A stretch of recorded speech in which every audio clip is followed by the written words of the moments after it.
this happened. How many shots were fired? I think the briefing. Dami. Fireworks. We thought it was fireworks. But I don't smell corn died. Kanina, Okay, okay, let me get to the bottom of it. Everybody's here. Okay, half are in the other room. okay, let me get to them first. The president wants to speak. Can you point up? I will, one thing lang. So Vince called, saying the same thing. And I said, Vince, I believe you. You're my friend, I believe you. But he was saying it might be an inside whatever job. I won't think, sabi ko lang, Vince, independent investigation, yes. But I just wanted to know, when we were meeting 2 hours ago, there were some staff pulling out, and staff here, umiikot kasi. They told our other staff and other senators, pull out, may mangyayari. And even our deputy secretary, will tell you who she is, she got the same text.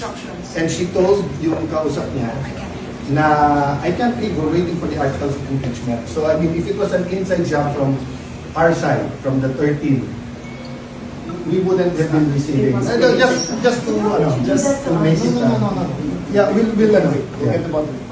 I don't have What what you have to know is that there is another entrance to this building. Yes. And we were drilling holes from there. Yes. So And I told Vince, anyway, I told Vince, if it was from us, si Mao reported to me, they're inspecting even senators from administrator na GSIS. They're inisa-isa na lang.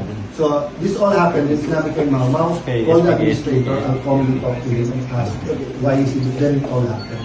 okay.